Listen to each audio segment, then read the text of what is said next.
বালুচিস্তানকে স্বাধীনতা সংগ্রামে সমর্থন করার ইচ্ছা প্রকাশ করে আমাদের দেশের প্রধানমন্ত্রী নরেন্দ্র মোদীকে খোলা চিঠি লিখলেন বালোচ নেতা মীর ইয়ার বালোচ। সেই সঙ্গে বালুচিস্তানে পাকিস্তানি সেনাবাহিনীর নির্মম অত্যাচারের পর্দাও ফাঁস করেছেন তিনি।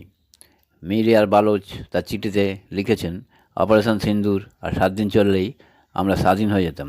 মীর ইয়ার বালোচ প্রধানমন্ত্রীকে লেখা চিঠিতে তিনি লিখেছেন, অপারেশন সিন্দুরের ধাক্কায় পাকিস্তানের ব্যাপক ক্ষতি দেখে বিশ্বে কেউ যদি সবথেকে খুশি হয়ে থাকে তাহলে সেটা হলো বালুচিস্তান।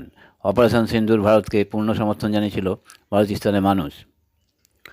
ভারতের কাছেও বালুচিস্তানে প্রচুর আশা রয়েছে।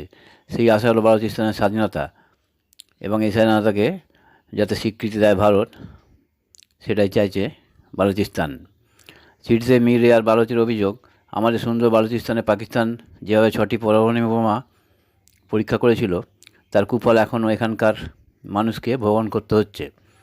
ছাগাই ও রাসকোহ পাহাড়ে এই পারমাণবিক বিস্ফোরণের ফলে এখনও এখানকার মহিলারা শারীরিক ও মানসিক প্রতিবন্ধী সন্তানের জন্ম দিচ্ছে।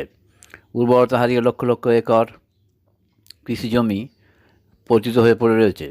আন্তর্জাতিক মহলের কাছে আমাদের আর্জি, পাকিস্তানে ভয়ঙ্কর পারমাণবিক অস্ত্র বাজেয়াপ্ত করা হোক, যাতে আমাদের ভূমিতে নতুন করে আর কোনো ধ্বংসলীলা না চলে।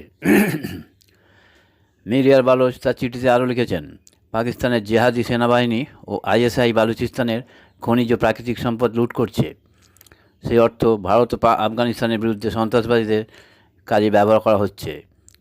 বালুচ, পাশতুন ও সিন্ধু দেশের মানুষ একযোগে পাকিস্তানের নৃশংস অত্যাচারের শিকার।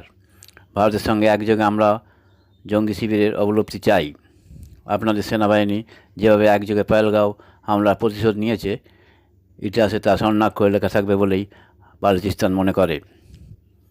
আমাদের আশা, অপারেশন সিন্দুর ফের চালু হবে। বালুচিস্তান, গিলগিট, সিন্ধু দেশ ও কাশ্মীরের মানুষ একযোগে পাকিস্তানের হাত থেকে মুক্তি পাবে।